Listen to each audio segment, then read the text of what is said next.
going to get him to do all the heavy lifting today. People about the Constitution. You're not only a lawyer, you're a judge and former Chief Justice. Tell us, for you, what this represents and why the Constitution matters.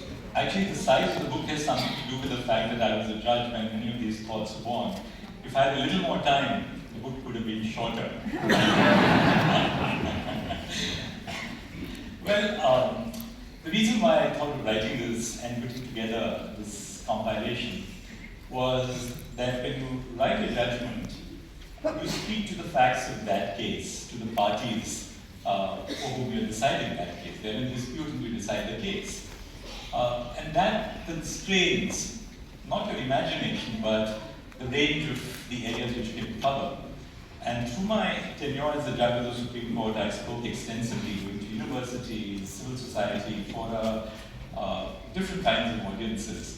And I thought that I should really develop some of the ideas which I had spoken about and bring this book to tell people how the Constitution really matters. Why the Constitution matters was actually the title of a speech I delivered here in Bombay High Court.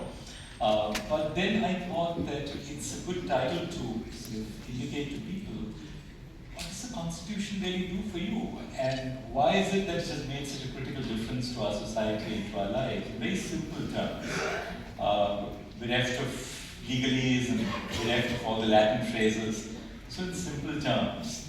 And to debunk some of the myths about the Constitution, such as the fact that it's a borrowed Constitution, it's an unusually long Constitution, it's not a homegrown product. So addressing a lot of these ideas and then also treating several issues of our times and what they have done through the constitutional lens, like gender, for instance, disability, equality in terms of queer rights, and a variety of other issues. This is about the borrowed Constitution. I've also tackled it. There's this wonderful line that somebody came up with, the Constitution came out saying, we were expecting the music of an Indian veena and you gave us an English band.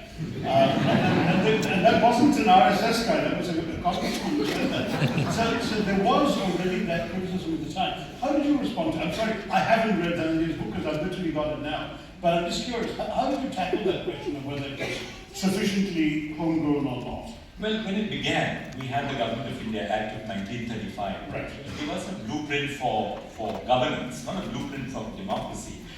But over a period of time, you see that the Constitution is as Indian as it can be.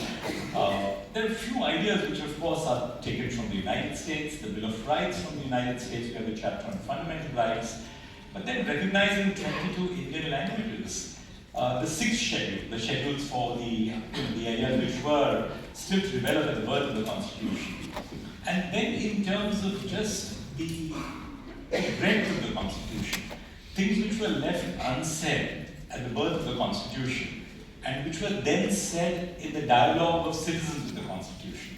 And the Constitution doesn't refer to the right to privacy. It doesn't specifically refer to queer rights. So these concepts have really evolved as India has evolved in the last 75 years. So I think the Constitution in that sense has assumed a truly Indian avatar, and not what was said in the Constituent Assembly. So what's interesting is that you've actually in some ways gone beyond what in some cases the political representatives of the people would be prepared to do. For example, on queer rights, I introduced a private member's bill to decriminalize Article 377. And it was shouted down by the majority, with the BJP actually orchestrating a massive turnout in the vote to defeat it at the introduction stage, which was almost unheard of in Parliament. A few months later, I tried a second time, failed again, even just as bad. And finally, I said to people like the NAS Foundation and so on, you better go to the courts because you're not going to get it through the Parliament. Now you, in that sense, did something which was way ahead of where the political establishment was prepared to do. You essentially brought about the outcome that I was trying to do legislatively, and even, frankly, private members' bills hardly ever passed, so it would have only been at least an introduction to the conversation about it. But even that they were not prepared to welcome. And yet you were able to get it through. So I'm just very curious as to to what degree, when you say, yes, you're in conversation with the people, but some would argue that you've actually gone beyond what the representatives of the people were prepared to contemplate. Yes, because I do believe that our courts, and broadly speaking, the interpretation of the Constitution treats it as a living document, not a document which is what I call my book that too. Absolutely. So it's not really a document which is frozen at the date of its birth. In the United States, for instance, the prevailing theory is the theory of original interpretation. That is, you look at what the Constitution meant to those who framed the Constitution. Now, we haven't accepted that because we don't treat the Constitution in terms of what did our founders, the founding fathers and mothers imagine the Constitution would be. They didn't have the internet. They didn't have social media. So we have to interpret today's Constitution in today's times. Now, we have in that sense, Shashi, been ahead of the curve on issues such as gender. For instance, when we ordered the permanent commissions for women in the armed forces, the government came and said, look, we can't have women in the armed forces because our naval warships don't have toilets for women because they're all made in Russia. So we said, too bad, you have to make those toilets. So you have to be ahead of the curve. Since you are a member of parliament, now I have to be very respectful. on the Sabrimala issue, where, of course, there was a powerful dissent by one of my colleagues, a woman colleague, by the way, and it doesn't matter whether she's a man or a woman in terms of her dissent. But on the Sabrimala issue, the question as to whether you can deny the right to pray to women merely because they are in a menstrual age group. As you know, Sabrimala denies every woman between 10 and 50 the right to pray because the deity is celibate. And we said, well, that can't be a ground to exclude people or a segment of our society from worship. Just as you cannot exclude a Dalit from worshipping in a temple, so also you cannot exclude a woman from praying in a temple on the ground that, well, that would offend against. So that's where the tension really starts. Because there is that tension between, the vision of the Constitution and what society is willing to accept. And in that particular instance, unlike when it came to gay rights, when it came to the right to privacy, when it came to that series of judgments in the 90s about gender, in Sabrimala, it couldn't stick. It's never been implemented, your judgment. And what's interesting is, when it was briefly attempted to be implemented by the communist government, which involved policemen in flat jackets taking women out and in the teeth of protests and demonstrations, it became a drama. I remember when your judgment came out being asked by the media, and I reacted immediately in favor, saying change comes through legislation, and sometimes it comes from judgments. In this particular case, we need to work on this. But I was not prepared for the backlash I got as a Kerala politician from women. And the argument they made to me was that if you believe in this particular myth of the deity, remember there are Ayyappa temples elsewhere in Kerala where there is no such restriction. It's only this particular temple on the top of the hill that has a restriction. Because this is where, in order to escape, he sort of went and merged into the deity in the forest. And if you believe, in other words, what the women said to me, then you wouldn't pray, and if you don't believe, what are you going there for anyway? And that was an argument. It's very interesting. After this interview got backlash, I went on a vow of silence for a month. And just had conversations with every woman believer I can mention. I attend many receptions and march straight ahead to lots of women standing around and say, tell me what you think about this. And I was a bit shaken by the overwhelming dislike of your judgment by the women who were of an age to be affected by it. And then I realized, if you think about it, there is something about faith that involves different rules from others. I mean, one example that I often give is that in America, you couldn't have a golf club in which you would say that women can join, but they can't become office managers. But the Catholic Church can have a rule that women can come and worship, but they can't become priests or bishops. And they're allowed to do that because it's a different yardstick when it comes to a church institution. And that logic is what finally compelled me to change my stand and support the protesters on it. And I have to say that today, years later, the communists who embraced your judgment and tried to implement it have stopped even trying. That really leads us to this question as to whether there are some fundamental or overarching values of the Constitution which define the very concept of constitutional morality. Now, I've been asked this question very often, that when judges decide, how do you decide whose morality are you trying to define? For instance, we struck down the offense of adultery, which was really a colonial era, Macaulay's creation, which meant that if a woman who is married enters into a relationship with another man, then the woman is not guilty of the offense of adultery, but the man with whom she enters into a relationship is guilty of adultery. Now, that offense can be condoned if the woman's husband consents to the relationship. So, that was what the law is, or was. So essentially, it made a commodity out of a woman. It denied her autonomy, it denied her agency, and we said that this is just not acceptable. In fact, that provision was upheld in the 1980s by judgment of my father, and we overruled that judgment and said, well, that judgment is more valid here. So I wanted to ask you this, and particularly in the context of branching off from the issue of Sabrimala.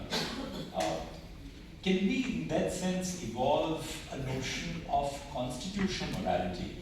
That the morality which, say, a legislator, which, you're a very distinguished parliamentarian yourself, is there a morality which we as legislators, as judges, as public persons must apply, which stands above popular morality? In other words, if we accept just popular morality as the defining feature of where we stand today and where our society should be headed, we wouldn't move towards a more compassionate society.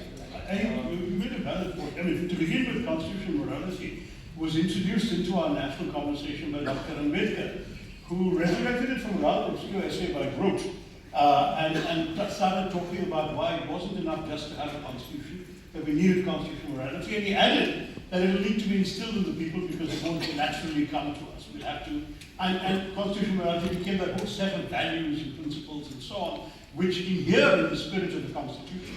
And Ambedkar was the most eloquent articulator of that idea, as I discovered when I wrote my biography of him. Now, what happened was that constitutional morality, which is not natural, not ingrained, in some ways is less likely to come out of a legislature than out of a judiciary. And I say this with reference to both the Sabrimala judgment and the gay rights judgment. Because in fact, legislators tend to be dependent much more conscious of the wishes, dislikes, and even prejudices of their electorate. They've got to face the electorate tomorrow. I can tell you, when I introduced this bill on gay rights, I got a lot of difficult calls from influential people in my country, including a cardinal who said to me, "We like you, why are you doing this?" And I said to the cardinal, "By the way, your Pope has just said you've got to embrace these folks just like anyone else." So that was a different debate. But I just want to say, it was important for me to realize. I mean, for example, when I asked some of my colleagues, listen, the ruling party is going to mount an opposition to this, will you be around there and support me? They initially said yes, and when they discovered what it was they wanted to do, they all melted away just before I wrote. So they were not in the house when the vote was taken. So I'm not saying this to be negative or to dismiss. I fully understood. Because ultimately, politicians are accountable to their electorates, and they often cannot go beyond what they believe their electorates are prepared to support. Judges are not. Judges are accountable, first of all, I think, to their own learning, and second, to their own conscience. And therefore, in some ways, constitutional morality evolves not so much, I think, from the language of the Constitution, but from its spirit as understood and interpreted by the likes of you. And I think very often another thing that you see at play is that there is that sense of democratic deficit, if I can call it that there is so much good in a democracy, but there is also a deficit in democracy. And very often you find this happening in courts where the government defers to the court. They know that, well, this outcome has to be not engineered, but has to be created by the court. That's right. And you want the court, and you see this repeatedly, you want the court to kind of supplant the democratic deficit. But there is one critical issue which I think we must share with everyone, which is how far of the curve should courts get to be? Because courts are not elected. They're not accountable to the legislature. They're not accountable to anyone except the Constitution. And it was intended to be that, because the idea was that there are some fundamental constitutional values, eternal values, which should be safeguarded by people who are not responsible in that sense to the people, in the sense that they have to get elected every 5 years. And the reason I raised this was that this came to the fore when we dealt with the issue of marriage equality. Because after homosexuality was decriminalized, we got petitions saying that, well, now you recognize the right to marry. The government said, well, anybody can marry, but there's no question of legal recognition of the right to marry if you're in a queer relationship. Now, the Special Marriage Act, which was enacted by Parliament, was a law which was created to allow people from different faiths to get married. A Hindu marrying a Christian, a Muslim marrying a Buddhist, a Hindu marrying a Buddhist or a Zoroastrian. Now, the Special Marriage Act used the expression man and woman. Nobody wanted the act to be struck down because then you would lose the only platform you have for marriages taking place in a secular mode from people of different communities. So nobody wanted to strike down the act. Now, if the act says man and woman, there are different ages of marriage for men and women, different degrees of prohibited relationships for men and women, different issues on succession to the state if a partner dies. And the real problem which we encountered was, can we rewrite what Parliament has said to read man and man for man and woman woman for man and woman? And unfortunately, we said no, and we said no with a great deal of, understanding that people had come with us with so much of hope that further. So that again teaches you that, well, there are limits to what the law can do or the judges can do. And I think there's so much that civil society has to do in terms of the dialogue. Why couldn't you go a halfway house? Why couldn't you give them the rights of a civil contractual relation? That's where I was in a minority. I exactly felt the same, that even if we can give the right to marry, we must at least recognize the right to form civil unions. And there, unfortunately, in a bench of 5 judges from the Constitution bench, I was in a minority of 2. Okay. 3 judges felt that even that was going too forward. Now see how arbitrary our law is. 2 single individuals, a single woman can adopt a child, either male or female. A single man can adopt a child, except that a man can't adopt a girl child. Right? Now that's a valid classification. But if there are 2 people in a queer land, now we are couples. We have a wonderful queer couple in the Supreme Court, Menaka Goswami, Dr. Goswami and Arundhati Karju. Karju's father was in fact in the foreign service, and he would come and sit in the court every day when the case was being heard. Now, why should we deny the right to adopt? Is that not completely arbitrary? But there again, we were in a minority, and I wrote a dissent. Dissents in that sense, speak to the future. Yeah. You sort of feel that, well, maybe one fine day society will change, there will be greater acceptance. I mean, can we deny the fact that today, after homosexuality was decriminalized, there's a greater acceptance of same-sex relationships in our society by parents? And again, that this is not just an urban phenomenon. Government argued that, well, this is an urban phenomenon, this is elitist, only the elite want to do all this. I said, no, it's biological. And people in the rural areas also have peer relationships. Maybe they're in the closet because of the social system. They may not come out into the open as they would on Marine Drive, because you're sort of away from the social pressure that you have in a certain village. But at the end of it, how far do we go as a court? There's so much about the Constitution which has to be work in progress which citizens must achieve. You've talked about not just constitutional morality, but constitutional culture. What's the distinction, and how would you develop a constitutional culture in our society?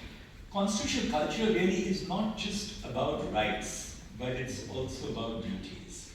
You know, our rights are. We don't have duties in the Constitution. We have the fundamental duties, but they are not enforceable. Now, the fundamental duties came in during the emergency. That's right. The whole chapter came in during the emergency, when I was a young college student and ran the 20 program and things like that. But fundamental duties are not enforceable.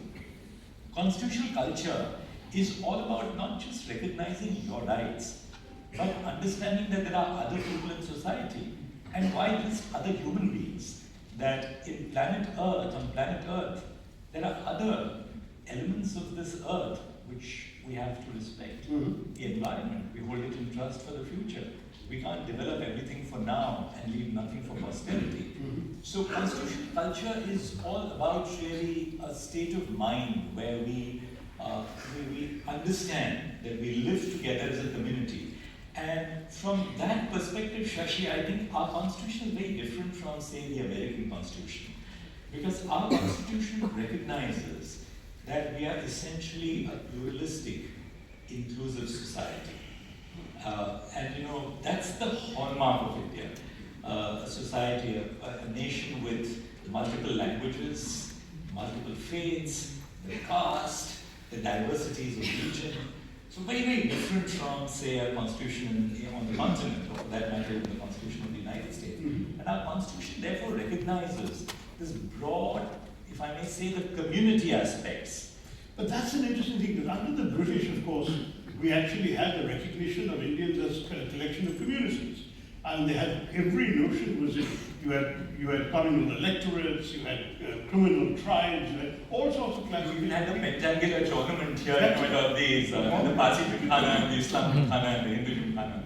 That's how they were born. You had that kind of insight. And we very consciously went away from that in writing a constitution that gave the individual the right to exercise his or her own vote, to determine his or her own choices and so on. And yet at the same time, through the affirmative action provisions in the Constitution, we also recognize community rights. Did you find any tension between the two? Not really, because actually, as a matter of politics, the Constitution does speak in different voices. Right. And I think that's the beauty of the Constitution. That's why the Constitution has survived. Because you do not find in our Constitution one overarching dogma. It's a Constitution which is elastic. Which can be molded, which can be shaped, which can be reshaped, you can question your assumptions later. So that's the beauty of the Constitution in giving this flexibility of today's generation to look at the past, and for people who will follow us, not just as judges and lawyers and academics or legislators, but as citizens, for future generations of citizens to look at the past and say, hey, our society has changed. But if you look at the restrictions on rights, our Constitution recognizes that there can be restrictions on your rights. For instance, right of freedom of speech and expression. It can be restricted on various grounds.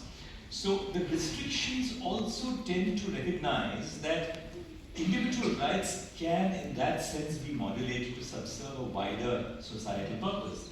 And you mentioned the issue of, affirmative action. Now, affirmative action is criticized by some people by saying that, well, does that not violate merit? I have a completely different take on it. How do you define merit? Do you define merit just in terms of scores which you scored in, say, the IIT JEE or the need for admission to medical college? Or is merit also a function of inclusion, of getting every segment of society into the benefits of a modern nation? Can we be truly inclusive if we deny to a segment of our society which has been historically discriminated against, the benefits of all that modern society has to offer? The disabled, we've had cases of disabled youngsters who wanted to get admission to medical college. In fact, just one little story in less than half a minute. We had this youngster who had qualified for government medical college seat in Mumbai. And all of you know how difficult it is to get into government medical college. But he was rejected on the ground, she was rejected on the ground that they suffered from an 88% disability. And every medical board that they were examined by said, sorry, you have 88% disability and we can't get your admission.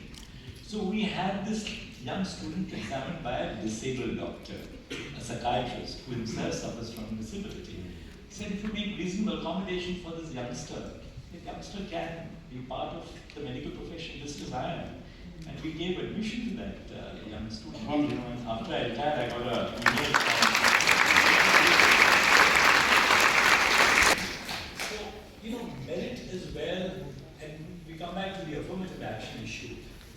Merit also is about getting diverse segments of our society into the decision-making process, into the national mainstream.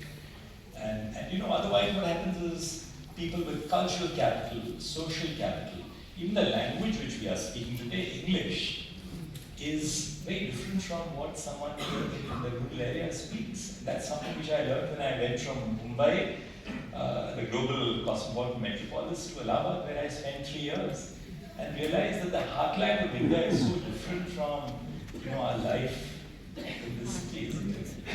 Well, I mean, it's arguable that given the quantum of legal material, judgments, precedents, all of that are accessible to English, then it still makes sense that we continue with that as a principal language in all our passport. I feel that even that needs to change. If the Chinese can do it, if the Japanese can do it.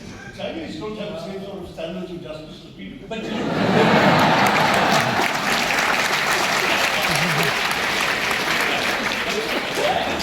that doesn't define the language question. You know, the moment you say that the language of discourse in courts or the language of discourse in our textbooks is going to be English, you are putting out of the reach of education large segments of our community who would be equally or as more brilliant. You know, when I was growing up, the Indian team consisted of 9 out of 11 players from Mumbai. And now you have players from all over the country. That's what IPL did. So when you open out the space for the rest of society, you give them an opportunity. And therefore, you know, I quite see your point in China that, you know, of course, you don't have the rule of law as we in the common law world imagine it to be. But my take is this, that why should language be a focal point for exclusion? And you know, because it's as much the instrument of obtaining justice as a cricket bat and ball was for the Indian team. So if the player from Ranchi is going to compete with that player from Mumbai, he's going to be equally good with the bat and the ball. And it's the same thing here. That here, how do you access? Now, maybe what we need to do is higher standards of translation. Maybe AI can come. You know, I were asking me once why we couldn't use AI to get rid of judicial pendency. We've got 93 million cases pending in the country. It's insane. You know, start streamlining most of this stuff and coming up with something, but then a judge can take a call on the basis of what AI has been able to do. You know, talking of AI, and I'm so happy that you... Justice delayed. Last 2 years ago when I assumed charge as Chief Justice of India, I said that, you know, all the 37,000 judgments of the Supreme Court are in English. Now, does a person in Gadchiroli in Maharashtra understand that language for whom the judgment was written? Does somebody in Barabanki or wherever in Madurai understand that judgment? And if we can't be understood by people for whom the judgment was written, what use are we? So we did something which was very innovative. We had used an AI-assisted machine learning software to translate all the 37,000 judgments of the Supreme Court in every one of the 22 languages recognized by the Constitution.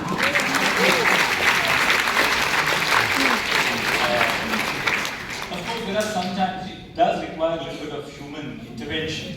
For instance, in every judgment of the Supreme Court, you begin by saying leave granted. Now, leave granted means leave to appeal granted. If you do an AI translation into Hindi, it says Akash Prapt ho gaya. So you need a little bit of human application of mind as well. Another area was, you know, transcription from speech to text. You know, Mr. Nani Palkhiwala, who probably strode on this very, platform, he spoke at the Briggon Stadium on a bunch of speeches. It's all lost forever, right? Now, the point is that, you know, you can transcribe arguments from speech to text. So we've now started that in Constitution Bench hearings. And you'll be surprised, the entire process is without human intervention. The transcription from speech into text is done entirely by AI-assisted machine learning software. We've also opened up the courts to virtual hearings, to virtual live streaming of court proceedings. The idea is to reach out to people. because the whole process is meant for people, isn't it? Because do you think that Parliament, for instance, you've had such a distinguished and continue to have such a distinguished career as a parliamentarian. One of the arguments was that if you open out proceedings of a public institution to public viewing on the television, people will speak to the gallery. Do you think that really happens? That does the medium make a difference on where do you stand on this? Right, the worst thing these days is they also protest for the gallery. Instead of actually using the forum to speak and debate and argue, the preferred method is disruption, because that communicates through television to the audiences across the nation the intensity of their feelings about why something is not being discussed. So I mean, I'm afraid if there wasn't television, this might not happen. The grandstanding would actually come down. We do extremely effective work in parliamentary committees because there are no cameras. Even while Parliament is being disrupted in the main hall, committee work is going on all the time. There's some very serious stuff that's being discussed. So I actually can see the method. Say, I'm not against television. I'd like people to witness the debates when debates take place. That's a different one of the things, Shashi, which I'm really concerned about, I don't think we can do much about it, is the impact of social media on something as fundamental as the right to freedom of speech and expression. What social media really has done, and there are a million good things about social media, it's put information at our fingertips. But what social media has done today is that it's reduced our time spans. In the sense that our attention spans, not time spans, our attention spans, because everybody wants to hear everything in 10 seconds or 20 seconds. Another problem of social media is that we like to hear or we like to read what we want to read. We just are not ready to read or listen to contrarian viewpoints. Even in terms of research, whether it's research in management or economics or law, you're so focused in your research that you don't read around the subject. Now, what social media therefore is doing is, you have now chatbots. Chatbots AI-assisted chatbots, which would speak to an individual. So you don't need a friend, you don't need family, you have a chatbot. And Elon Musk has now come out with XANI, which is a sex chatbot in the most intimate space. So the point of the matter, where are we headed to, and as a global community, and can the law do anything about this? Well, one thing that the AI can do for the law, as I said, every case that's been pending for more than 10 years, let AI study all the arguments and come up with a recommendation.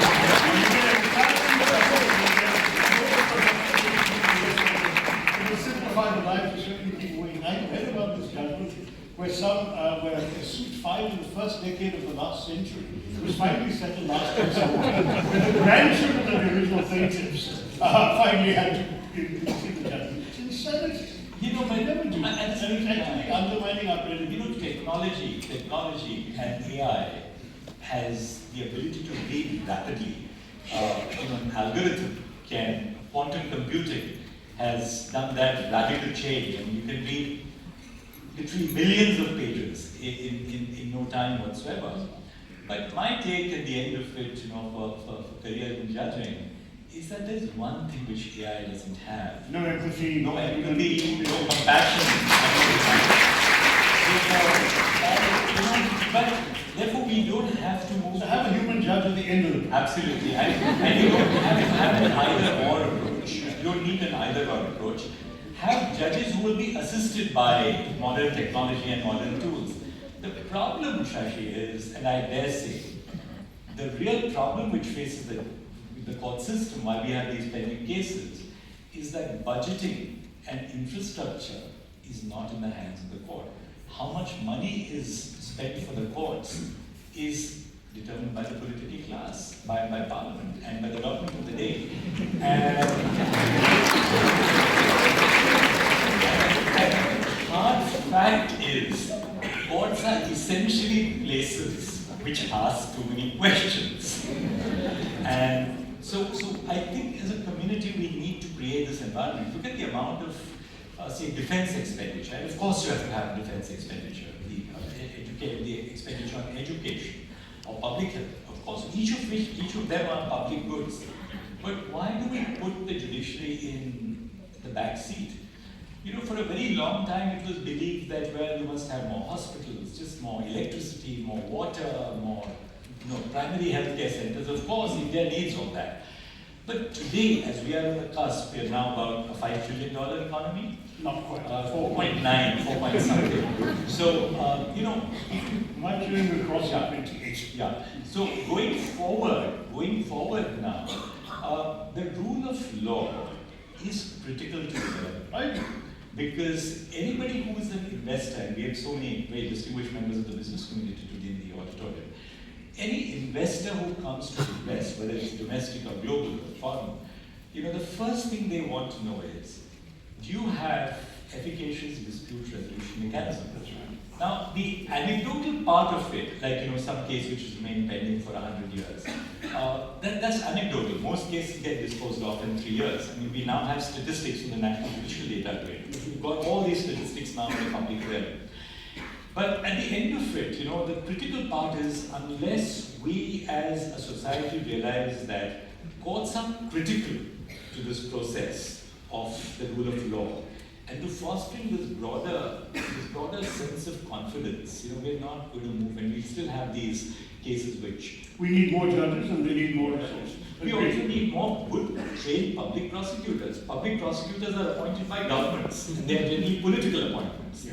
So not the brightest or not the best, but because it's a source of patronage. So that's the area which.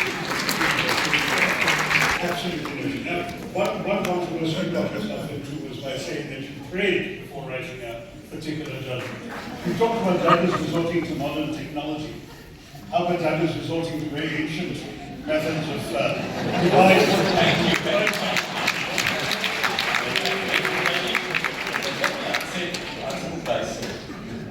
Significantly, the oath of office that a judge is in the name of God. You can also take it on solemn affirmation. Our Constitution recognizes your right to be a believer, the right to be a non-believer. The Constitution exists for those who believe in the Constitution, for those who don't believe in the Constitution as well. I am a man of faith. I spend time in prayer and meditation and reflection, and I make no bones about it. I think people had a problem with the fact that I was transparent about the fact that I'm a person of faith. But I also grew up in a cosmopolitan city like Mumbai. And, just to give you an example, when I go to Goa, the first place I go to is the church at Old Goa, and I spend time there in reflection and meditation. I kneel down and pray there. When I was Chief Justice of the Allahabad High Court, a very sacred dargah called Deva Sharif at Barabanki, about 40 kilometers away from Lucknow. Every time I went to Lucknow, I would go to Deva Sharif.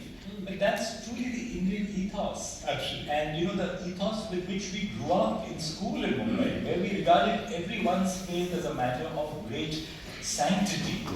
And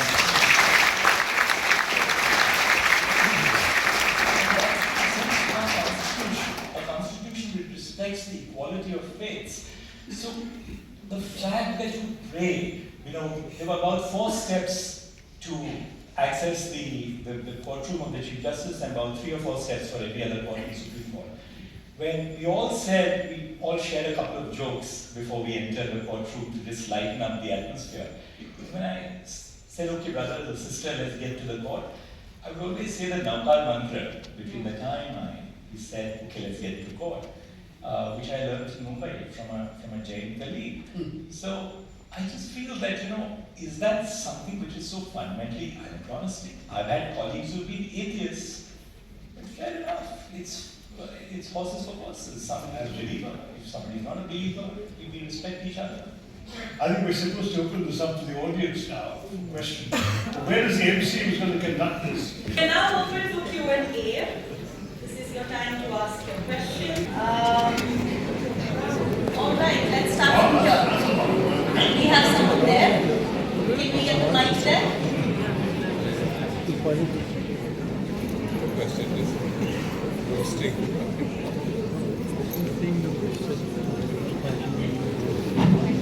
Love to ask a question from there itself. So the talk is very informative. My question is, do you think the judgment for the case for marriage equality came a bit early? Like social attitudes in the country have not really caught up to, even decriminalization of homosexuality for that matter. It was, I think, hoped that the judgment would push social attitudes, but then only after a few years this one came up, and probably people were not really on board enough with it that, the mind of the fellow judges and everyone else would really be favorable to something like that. Do you believe that? Or actually there's a gem of truth in what you're saying, that perhaps a lot of hard work had to be done on the ground in society, probably changing attitudes and values. But then, as Shashi said, if nothing is going to be happening in the near immediate future, you don't blame people also for having people's faith in the court. But yes, you are right that so much of the work in these transformative cases must also be the function of civil society. But for example, on marriage or rape, I thought the courts were actually much less courageous than I expected them to be. No, in fact, Shashi, the marital rape case came to me 3 weeks before I retired. We had left the second last week before Diwali to hear arguments, and I said I'll write the judgment in Diwali. But then the government said that they were not ready to complete the arguments in the time that they had allotted to them. And because I feel very strongly about the subject now that I'm a citizen and not a judge anymore, I just feel that, haven't we moved on? Can we accept the situation that a woman, just by virtue of the fact that she enters into a relationship of marriage, gives up her right to bodily autonomy?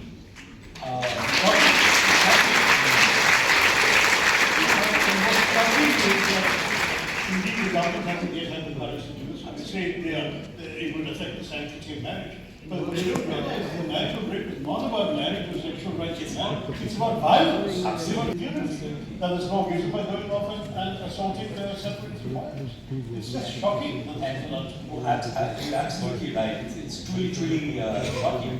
And the point of the matter is that now with all this jurisprudential backdrop, privacy and bodily autonomy, interestingly, look at the Medical Termination of Pregnancy Act in India.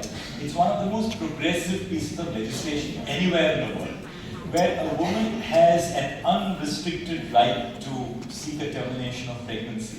And there was a difference between the period at which an unmarried woman can seek termination and a married woman. And we said that was arbitrary.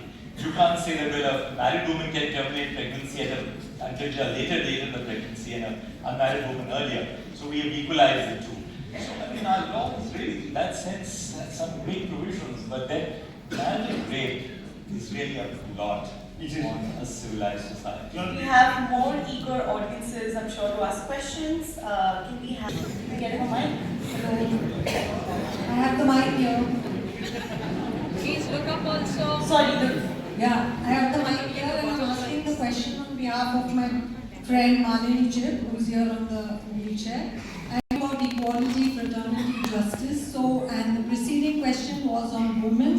So how do you see justice coming about in the country for women with disabilities?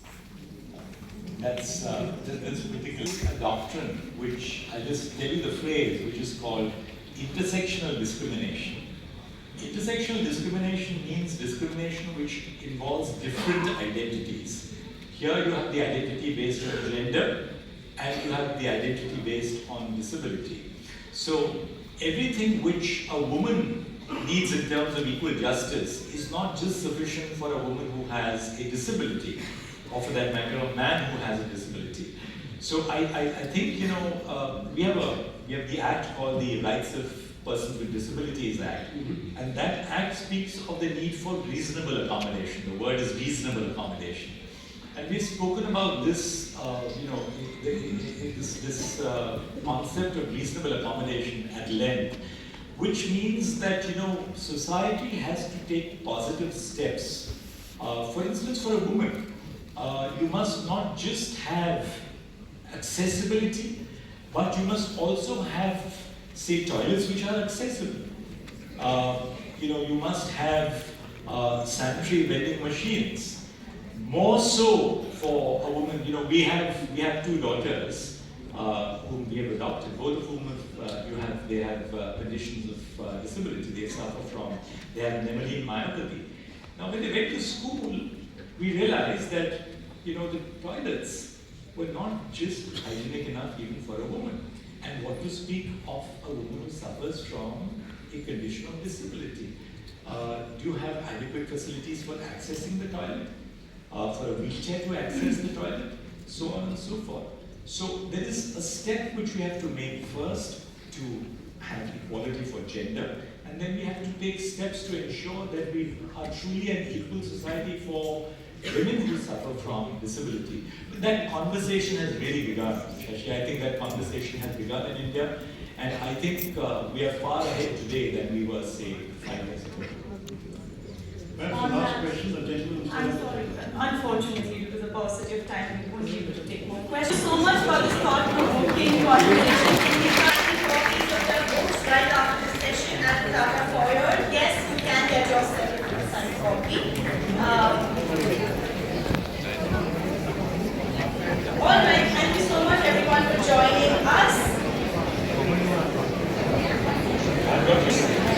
Thank you for joining us. This was Chandrachud Live. Mobile Lit Fest in association with the NCPA, presented by Polish Industries. This session is presented by Blue Star. Thank you for joining us. See you all in a bit. Ladies and gentlemen, the signing is not happening in the Tata Foyer. It's happening in the open air plaza outside. We need you to exit the theatre and exit right in the open air plaza. We need you to exit the building through the glass doors on the right. I'm sorry, but